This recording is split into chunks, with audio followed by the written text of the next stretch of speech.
ఘోర వైఫల్యం, ఘోర ప్రమాదం. ఫలితంగా 6 మరణం, అనేక మందికి అస్వస్థత, గాయాలు.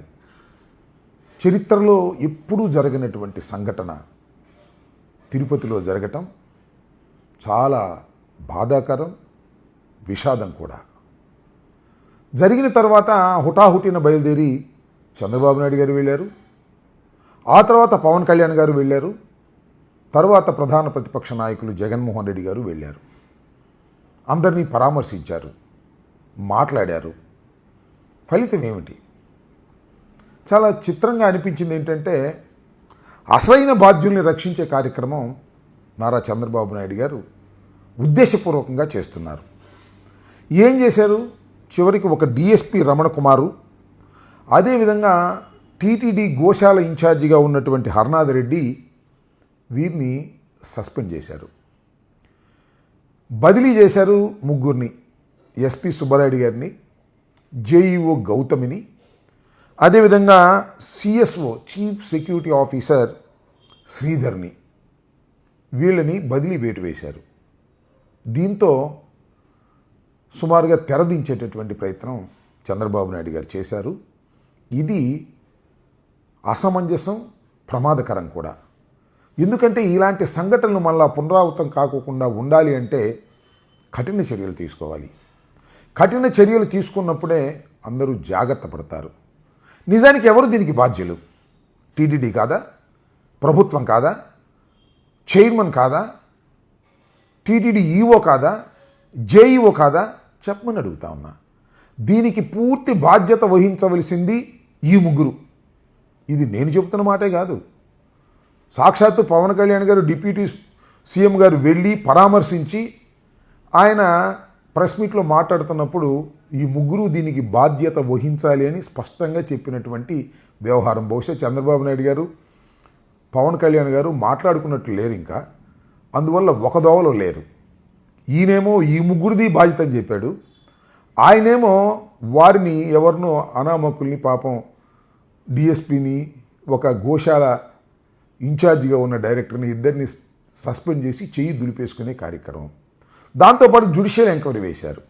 నిజానికి ఇది చాలా పెద్ద ప్రమాదం, ఘోరమైన ప్రమాదం, పుణ్యక్షేత్రంలో జరిగినటువంటి ప్రమాదం, చరిత్రలో ఎప్పుడూ చూడనటువంటి ప్రమాదం ఆ ప్రాంతంలో. దీని మీద అవసరమైతే ఒక సిట్టింగ్ జడ్జి చేత న్యాయ విచారణ జరిపించాల్సిన అవసరం ఉంటుంది. లేదు సిట్టింగ్ జడ్జి కాకపోయినా మరొకరి చోటైనా, మరొకరితో అయినా కాస్త బాధ్యతగా వ్యవహరించాల్సింది పోయి జస్ట్ జ్యుడిషియల్ ఎంక్వైరీ వేసేటటువంటి కార్యక్రమం చేయటం కొంత ఇబ్బందికరమైన పరిస్థితులు సృష్టిస్తుంది తిరుపతిలో అనేది నా అభిప్రాయం. మొత్తంగా చెప్పదలుచుకున్నది ఏంటంటే, ఆ తర్వాత జగన్మోహన్ రెడ్డి గారు కూడా వెళ్ళారు.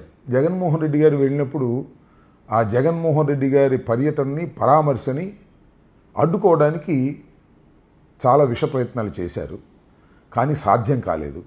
జగన్మోహన్ రెడ్డి గారు వెళ్ళారు, బాధిత కుటుంబాలని పరామర్శించారు, ఆయన చెప్పవలసినటువంటి విషయాలు చెప్పేటటువంటి ప్రయత్నం చేశారు. ఇప్పుడైతే జగన్మోహన్ రెడ్డి గారు కూడా బయలుదేరి వెళ్ళారో, ఆయన్ని నివారించేందుకు పవన్ కళ్యాణ్ గారు లోపల ఉన్నారని ఆయన్ని వెళ్ళకోకుండా అడ్డుకునే ప్రయత్నం చేసినా జగన్మోహన్ రెడ్డి గారు దాన్ని లెక్క చేయకోకుండా ముందుకు వెళ్ళటం వల్ల వారిని రీచ్ అయ్యారు. రీచ్ కాకోకుండా ఇవాళ దాన్ని క్లోజ్ చేయాలనేదే వారి ప్రధానమైనటువంటి కుట్ర. ఇలాంటి ప్రమాదాల్లో కూడా జగన్మోహన్ రెడ్డి గారిని వెళ్ళకోకుండా నివారించాలనేటువంటి ప్రయత్నం చేయటం ఒక దుర్మార్గమైనటువంటి అంశంగా నేను భావిస్తున్నా. దీనిలో చంద్రబాబు నాయుడు గారు ఒక మాట చెప్పారు. అదేమిటి అంటే, ప్రతిసారి కొండ మీదే టోకెన్లు ఇవ్వటమో లేకపోతే లైన్లో ఉండవారికి దర్శనం ఇచ్చేటటువంటి కార్యక్రమం వైకుంఠ ఏకాదశి రోజు కూడా జరుగుతుంది. ఇవాళ ఎందుకు కింద వాటిని మీరు ఇచ్చేటటువంటి ప్రయత్నం చేశారు అని మాట అన్నారు. దీనికి బాధ్యులు ఎవరు? ఆ డిఎస్పీను లేకపోతే ఆ గోశాల ఇన్ఛార్జా? ఖచ్చితంగా పాలక మండలి కాదా? చైర్మన్ కాదా? ఈఓ కాదా? జేఈఓ కాదా? వాళ్ళు మాత్రం జాగ్రత్తగా ఉండాలి. పాపం అనామకుడు, పాపం చిరు ఉద్యోగి లాంటి డిఎస్పీ మాత్రం సస్పెండ్ కావాలి. సుబ్బరాయుడు గారు మాత్రం సింపుల్గా బదిలీ ఇచ్చి ఇంతకన్నా పెద్ద పోస్టుకి ఆయన్ని మీరు పంపించేటటువంటి కార్యక్రమం చేస్తున్నారు. ఎందుకు ఈ విషయాలను నేను స్పష్టంగా చెప్పదలుచుకున్నానంటే, ఇంత ఘోర ప్రమాదంలో, ఘోరమైనటువంటి వైఫల్యంలో కేవలం చిన్న ఉద్యోగుల్ని సస్పెండ్ చేసి పెద్ద ఉద్యోగుల్ని కాపాడాలనే ప్రయత్నం మీరు చేస్తున్నారు. ఎందుకు కాపాడాలనే ప్రయత్నం చేస్తున్నారో నేను ప్రత్యేకంగా చెప్పాల్సిన అవసరం లేదు. ఈఓని కానీ, జేఈఓని కానీ, ఎస్పీని కానీ మీరు ఎందుకు కాపాడాలని అనుకుంటున్నారంటే, వీళ్ళందరూ కూడా మీరు చేస్తున్న కుట్రలో భాగస్వాములు. ఏమి కుట్రలు అంటే అవి లడ్డూ కుట్ర, జగన్మోహన్ రెడ్డి గారి మీద కుట్ర, ధర్మారెడ్డి గారి మీద కుట్ర, సుబ్బారెడ్డి గారి మీద కుట్ర, కరుణాకర్ రెడ్డి గారి మీద కుట్ర చేసి వారి మీద అభియోగాలు మోపి కేసులు పెట్టి లోపలు వేయాలనేటువంటి కుట్రలో వీరందరూ భాగస్వాములు కాబట్టి వారందరినీ మీరు రక్షించవలసినటువంటి అవసరం. రక్షించకపోతే కుట్ర అంతా బయటకు వస్తే, అందువల్ల మీరు సుబ్బారెడ్డి గారిని, వెంకన్న చౌదరి గారిని, శ్యామలరావు గారిని, బిఆర్ నాయుడు గారిని చాలా భద్రంగా కాపాడటం కోసం పరుగున వెళ్ళారు తప్ప, మీరు క్షతగాత్రుల్ని, మరణించిన వారిని పరామర్శించాలనేటువంటి సదుద్దేశంతో మీరు వెళ్ళలేదు. వారిని కాపాడటం కోసం ఎవరినో ఇద్దరిని సస్పెండ్ చేసి జ్యుడిషియల్ ఎంక్వైరీ పేరుతో మసిబూసి మారేడుకాయ చేయాలనే ప్రయత్నం మీరు చేస్తున్నారు. దీనివల్ల చాలా నష్టం జరుగుతుంది తిరుమల తిరుపతి దేవస్థానానికి. ఎందుకంటే చాలా పవిత్రమైనది, ప్రపంచ ప్రఖ్యాతిగాంచినటువంటిది తిరుమల తిరుపతి దేవస్థానం. ఆ దేవస్థానంలో జరిగినటువంటి ఈ ఘోరమైనటువంటి ప్రమాదాన్ని, వైఫల్యాన్ని మసిబూసి మారేడుకాయ చేయాలని చంద్రబాబు నాయుడు గారు ప్రయత్నం చేయటం చాలా దురదృష్టకరం. నిజంగా చంద్రబాబు నాయుడు గారు చాలా గుడ్ అడ్మినిస్ట్రేటర్ అని అంటారు. ఇవాళ నేను చూసా, చంద్రబాబు నాయుడు గారు అసలు విచారణ అక్కడ జరుపుతున్నాడు, అది లైవ్.